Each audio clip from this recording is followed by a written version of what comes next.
Hi everyone! Welcome po. Welcome back po tayo ulit sa ating YouTube channel. Ito po ang inyong lingkod, Alminda Mix Vlog, bumabati ng mapagpalang araw mga kabisnes, mga kapapi, mga kalingap, no?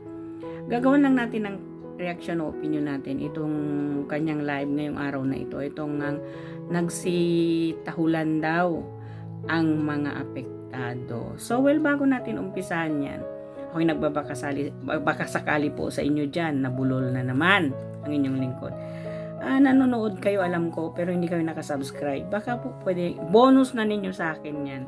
Pakipindot ng subscribe button dyan at ng notification bell, no? Para updated na rin tayo lahat sa ating mga nire-reaction ng video sa Kabisnes Official, Papa Dins TV at sa Kabisnes Family. At po sa mga kalingap, mega love shoutout. Shoutout natin muna ang ama ng kalingap, Kuya Bal Santos Matubang, ang kalingap Rab, at ang Ate Edna Vlog, at Ma'am Jack Tapia Matubang po, no? So, ano na natin, on the go na tayo sa ating reaction. Medyo kasi anuhin natin yung pag-reaction natin ngayon, kasi mga reaction ko puro yung pinapatawa ko sa kayo. Gusto ko lang kasing masaya yung reaction natin, no? Although medyo negative man, pero papasayahin pa rin natin. So, pero ngayon, medyo kasi kasi yung sinasabi niyang nagtatahulan daw yung mga apektado. Well, talking about affected, no? We are not affected about kung ano yung sinasabi mo, no? Wala, hindi yun para sa akin, no? Hindi yun sabi mong apektado, no? Na sinasabi nitong ex-girlfriend ni Kuya Bong. Kaya daw nag-iingay, nagtatahulan lahat. Kasi nga daw na apektado, kumbaga. Kaya nag-iingay dahil apektado sila. Ibig sabihin, parang inamin na nitong sa side nila ka-business kami na talagang totoo yung mga pinagsasabi niya, no? Ito lang naman ang bibigay nating reaction dito sa kanya, no? Itong ang yung pang-aakuso niya, yung akusasyon niya, yung akusasyon niya kay ka-business. Hindi ibig sabihin na kaya kami sumagot dito sa iyong mga pangutsada, pag-aakusa dito kay ka-business, no? Kasi kaya namin ni-reactionan yun, yung akusasyon mo dito kay ka-business ay puro walang katudturan, kumbaga walang katotohanan. You cannot prove na talagang mayroon nangyari. Bakit ko sinabi inaakusahan mo si ka-business, no? Makinig ka. Artista ka, no? Sikat ka, no? Viral ka, pinagsasabi mo, pinagkalandakan mo dyan sa iyong live na maganda ka talaga. Ikaw na ang pinakamaganda babae sa balat ng lupa. Mahiya ka sa mata mong malaki, no?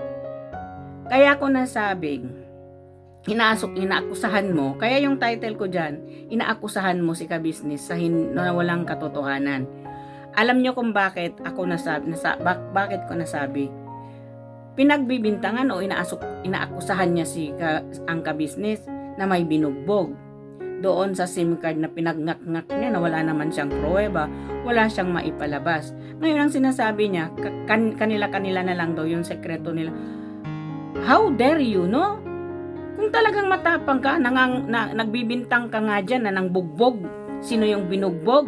Hindi mo nga mapalabas-labas kung sino yung binugbog. Hindi mo nga mapalabas-labas kung ano yung nandun sa loob ng SIM card na video sinasabi mo. No, mag-content ka pa ng SIM card na may video sa loob ng SIM card. Ang bobo mo, ne. Alam mo kung bakit? Paano mapasok yung video doon sa loob ng SIM card? SIM card yun, pantawag yun, ne. Hello, hindi yun. Baka memory card yung sinasabi mo, no? Iba kasi ang memory card doon sa SIM card, ne. Ang memory card maliit. Hindi kasing laki ng mata mo, maliit ang memory card, ne. Doon mo ipasok o kaya sa USB drive, no? Doon yun ang ginagamit kung gusto mong ma-save yung sinasabi mong video ng pambubugbog. Ano ibig sabihin? Hindi ba yung akusasyon niyan? Inaakusa mo yung sinasabi mong may nabugbog, no? May pangyayaring hindi maganda. Pagbibintang yun, na wala kang katibayan na may nabugbog yung isang tao. Itong sinasabi mo, boss ng mga tuta. Na takot yung mga tuta dito dito sa boss niya. Wala ka naman talagang ibang tinutukoy diyan. Obvious na obvious diyan, no? Hindi mo lang kasi mabanggit ang pangalan. Sinasabi mo ayaw mong madungisan yung YouTube channel mo. Hindi nga nadungisan yung YouTube channel mo, Day. Himik ka diyan, 'di ba? No? Hindi ba totoo? Hindi ba kayo nga mag-isip kayo mga ano ni ka-business, no, supporters ni ka-business, talagang fanatics ng ka-business. Hindi ba akusasyon 'yun? Inaakusan niya si ka-business na ng bugbog, na nangutos ng bugbog doon sa tao na wala naman siyang ebidensya kung sino yung binugbog. Parang gawa-gawa lang niya, katang isip lang niyang ginagawa-gawa niya, no? Yung mga nasa isip niya na kung ano-anong pumapasok sa isip niya, ginagawa niyang content. Ginagawa niyang content yung ganun, yun yung way niya para akusahan si ka-business na mayroon nagawang hindi maganda. Hindi yung ibig sabihin na apektuhan kaya nagtatahulan, Day. Paliwanag ko lang sa'yo.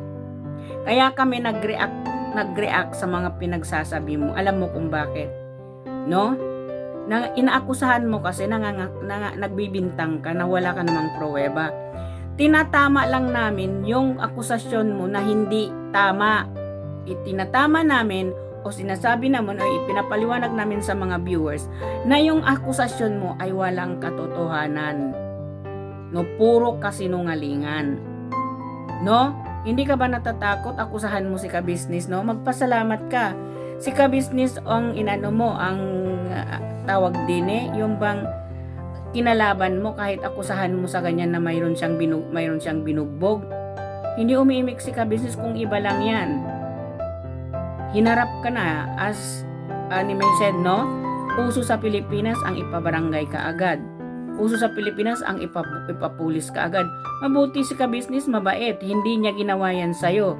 Eto kasi, no, dito kasi natanto ko, nakuha ko yung aim talaga nitong ex-girlfriend ni Kuya Bong.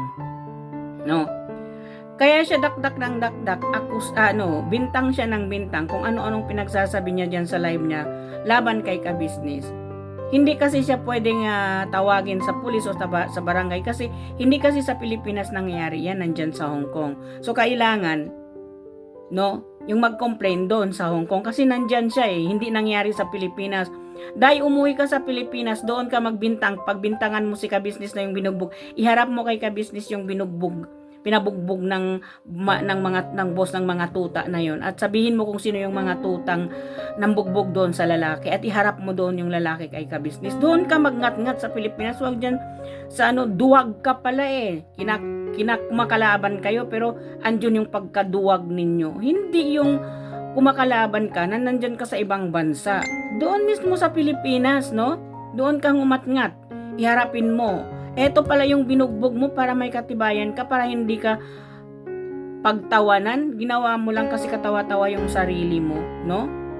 Huwag masyadong ipairal yung kabobohan Gamitin mo naman yung sharp mong utak. Huwag mong gamitin, sinasabi mo yung kagandahan ng mukha mo na maganda ka. Lagi mo yung kiniklaim na maganda ka. No, sanang ganda mo doon. No? Sa bagay, maganda ka nga talaga. No? Ewan, nasagap lang namin din yung balitang iyon, 'di ba? No? So mali ba? Apektado ba yung pagko-content, pagre-reaction namin sa pagkakamali mo? 'Yun bang sinasabi mong apektado? Hindi 'yun sumobra kasi yung pag-ano mo, yung pagbibintang mo. Lahat na lang dinamay mo. Iniisa-isa mo yung mga tao.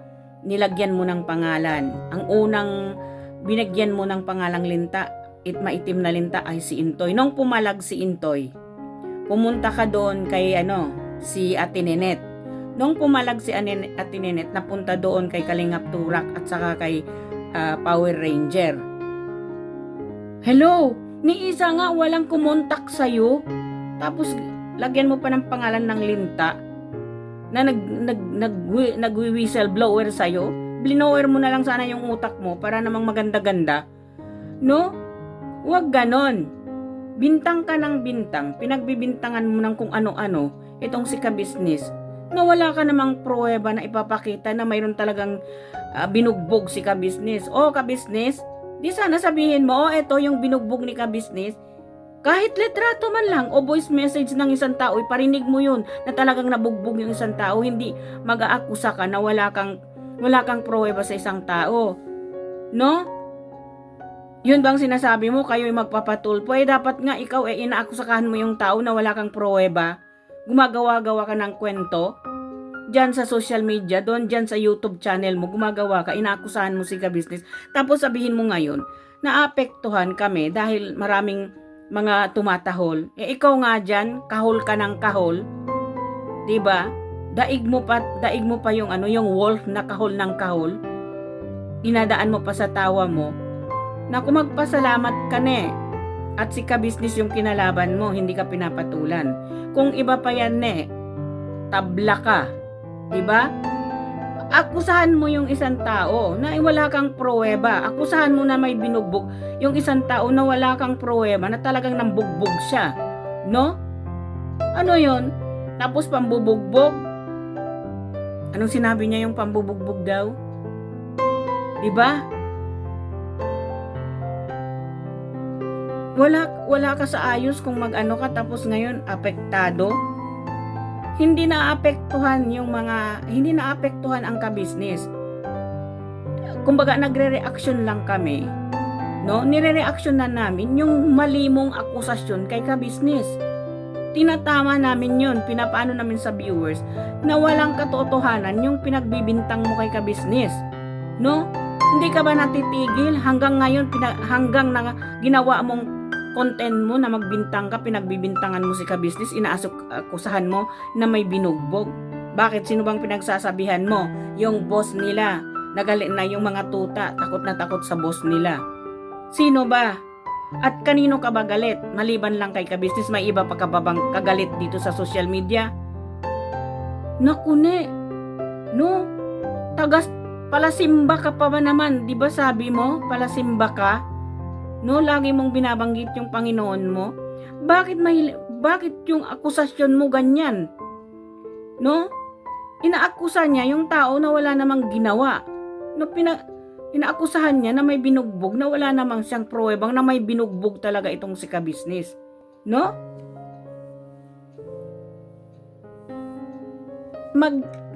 Mag-akusa ka o magbintang ka sa tao kung talagang mayroon ka talagang pruweba o mayroon ka talagang evidence na talagang pwede mong ipakita yun.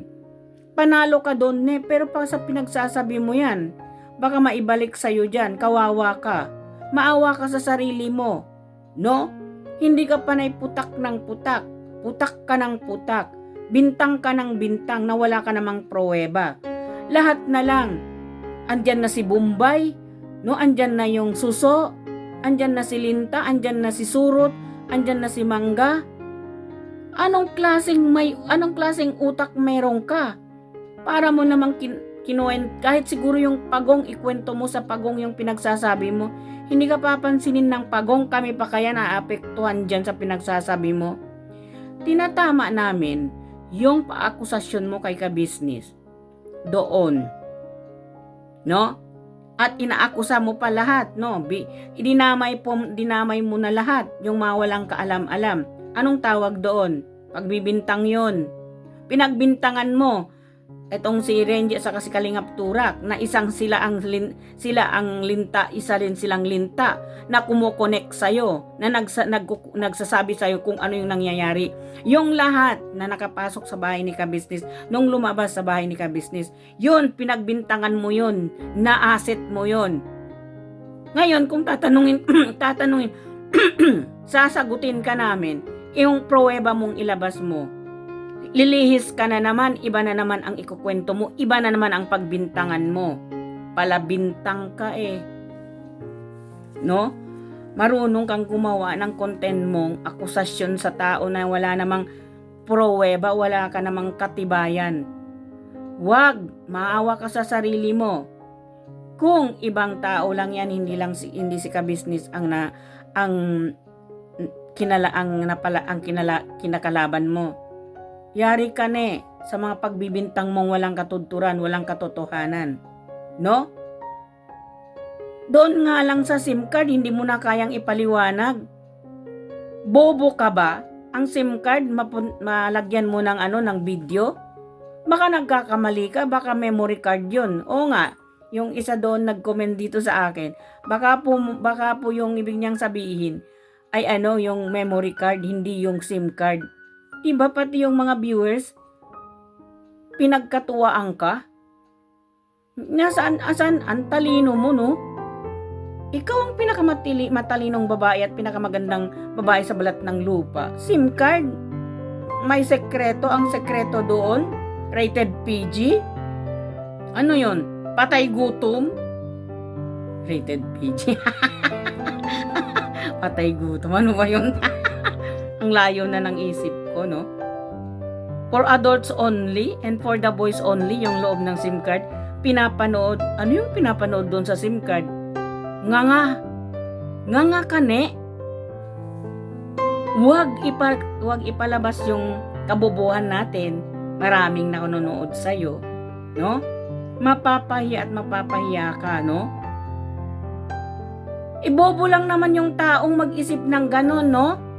May pruweba sa loob ng SIM card. Yung SIM card may rated PG, for adults only, for the boys only, tapos pinapanood. SIM card pinapanood? Anong pinapanood mo dun sa loob ng SIM card? Baliw ka ba? Niloloko mo yung nanonood sa'yo, ginagawa mong kengkoy. Ayun kay ka-business, kinikongkoy mo lang yung yung sarili mo, pati yung mga viewers mo, kinikengkoy mo. No? Wala kang pruweba? Sino? Ngayon, ilabas mo kung mapanood mo ito, ilabas mo kung sino yung binugbog ni ka-business. Bintang ka ng bintang, no? Ang hilig mong mga kusa ng mga kusa sa tao, pero wala ka namang ebidensya. Masama yan, dahil, no? Masama ang magbintang na wala kang pruweba. Yan ba yung sinasabi nyo, magpapatulpo? Tapos, ikaw nagbibintang ka, inaakusahan mo yung taong nambugbog na wala ka namang pruweba. Hanggang ngayon, hindi mo pa mapalabas kung sinong taong binugbog. Baka yung manok kinatay para lechyonin ni ka-business. Oo, yung manok kinatay at saka yung baboy nilitsyon, di ba? Pero yung tao, parang wala, no?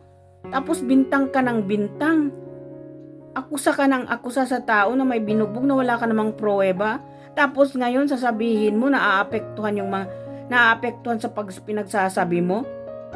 Pag ikaw kaya ang tuluyan ni ka-business, pag ikaw kaya ang kasuhan ni ka-business sa pagbibintang mo sa kanya na wala kang pruweba, ano kaya ang magagawa mo? May masasabi ka ba? May ipapakita ka ba dyan sa sinasabi mong ipapa-NBI mo yung SIM card? Wala kang masasagot dyan, kasi wala kang pruweba. Sinong tatawagan mo? Yung mga kumampi sa'yo? Yung mga ganyan na yan nandyan sa'yo? Wala, sino? Si Renji kumampi sa'yo? Ayun, no? Naglabas ng saloobin si Power Ranger, si Kuya Renji, at saka si Kalingap Turak na pinagbintangan mo asset mo, linta mo. Ay, mapagbintang ka, ne. Mag-isip ka, no? Huwag masyadong mapagbintang. At ito, i-clear natin sa ating mga viewers ng ka-business official at Papa Dins, no? Wala pong naapektuhan sa pinagsasabi niyang naapektuhan kaya tahol ng tahol. Walang naapektuhan, no? Ang amin lang, no? Kinokorek namin yung akusasyon niyang mali kay ka-business tungkol dito sa pambugbog at dito sa SIM card at dito sa mga sinasabi niyang asset niya, no? Pinagbibintangan niya yung mga tao galing kay ka-business na naging asset niya. Wala namang katotohanan. Pumiyok naman lahat yung mga ginawa niyang asset niya na mga linta. No? Pati si Ate Nenet galit na galit sa'yo, ayaw na ayaw sa'yo. Ginawa mo pa siyang asset mo na linta. Di wow ka. Galing mo rin, ano? Ngayon, nang hindi kumampi sa'yo si Ate Nenet, galit ka kay Ate Nenet, galit ka kay Kalingap Turak. Kung ano-ano na naman yung kinonten mo kay Kalingap Turak, kesyo fake si Kalingap Turak, hindi siya Kalingap. Hoy, ne, wala ka pa sa ka-business, hindi ka pa nakilala ng ka-business, no? Walang-wala ka pa. Si Kalingap Turak, reactor na doon sa Kalingap. For your information. Partner na siya, no? Scouter siya ng Kalingap na. Kami, ako, si Anime, Reactors TV, si Analisa Reality Vlog. Gusto mong makita kami may ebidensya kaming ipakita na talaga kaming in-interview kami, legit kaming reactor ng Kalingap. Kasi live interview yun, Day, for your information. No, ikaw may prueba kang ipakita? Ipapakita ko yan doon sa malaki mong mata yung interview namin. No? Live interview yun ng Karepa. Si Ma'am, si Teacher N at saka si Gandang Eme ang nag-interview sa akin. Live interview yun, ne. Huwag kang magsabing peke kami. Peke yung mga nandyan. Kilala mo lahat ng Kalingap? Tsusera kang palaka, no? Galing-galing mong magsalita. Kilala mo lahat ang Kalingap. Hindi ka nga kilala ni Kuya Bal. Tsusera ka. Diba? Porket ba't pumasok lang sa'yo yung mga ibang pag hindi mo naman sila pinasok sa live nila na naghagis ka ng pera doon, hindi ka naman nila makikilala. Huwag kang ganon. Grabe ito, galit na galit kay Kalingap Turak. Fake daw si Kalingap Turak. Baka isupalpal ni Kalingap Turak yung membership niya doon sa Kalingap. Mapapahiya ka. Huwag kang masyadong mayabang kung wala kang pruweba. Puro ka bintang, puro ka akusasyon sa mga tao, pero wala ka namang pruweba. Magtigil-tigil ka. Lagyan mong plaster yung bunganga mong malaki. Diba? Mayroon ka pang alam-alam na apektuhan mo yung mata mo dyan. Grabe Bakit kasi hindi ka na tumigil-tigil dyan sa paggagawa mo, sa pagngangawa mo dyan na wala namang sa'yo si Kabisnes? Galit na galit siya, mga Kabisnes, mga Kapapi, mga Kalingap. Kasi ang dami talagang sumagot sa kanya. Kahit hindi reactor ni Kabisnes, nagre-react sa kanya. Di wow, kasi galit sa'yo. Kasi mga solid supporters ng Kabisnes yon, kaya nag-react yun sa ginagawa mong kasinungalingan. Magpakatotoo ka sa sarili mo, no? Kinikingkoy mo at pinapaniwala mo yung mga viewers mo sa kasinungalingan mo. Magising ka sa katotohanan, diba? Yun lang po, mga Kabisnes, mga Kapapi, mga Kalingap. Hanggang dito na lang po ang aking reaction video. Walang naaapektuhan sa amin, no? Nagko-comment and nagre-reaction kami dahil tinatama namin yung akusasyon mong mali na wala kang pruweba. Yun. Galing-galing nitong gumawa ng kanyang content pero wala naman siyang pruweba. Puro siya bintang, wala naman siyang pruweba. Nagbibintang, wala namang ipapakita sa tao na may pruweba siya. Huwag kang masyadong mangakusa sa isang tao na wala ka namang katibayan. Wala kang katibayan na para sabihin mo na yung pinagbintangan mo, totoo yun. Ikakasama yun ng budhi mo, Day. Huwag kang masyado. Bababa mo talaga yung ganyang pangungugali mo. Huwag mo masyadong pataasin. Isang araw may katapat ka rin. Itaga mo sa bato itong sinabi ko. Well, mga Kabisnes, mga Kapapi, hanggang dito na lang ang aking reaction video. Maraming salamat po sa inyong panonood. So, bago natin itapusin ang ating reaction, gusto ko lang po mag-shoutout po sa Ama ng Kalingap, Kuya Bal Santos Matubang, Kalingap Rap, Ate Edna Vlog, at Jack Tapia Matubang po.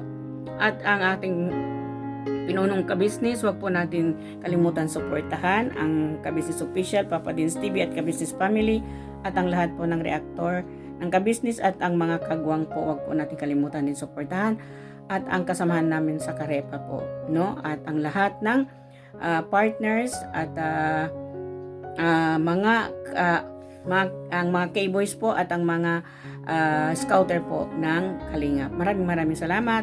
Ito po ang inyong lingkod nagsasabi. May Allah bless you and bless us all. Maraming salamat po sa inyong panonood. Hanggang sa muli, magkikita-kita tayo, mga Marites.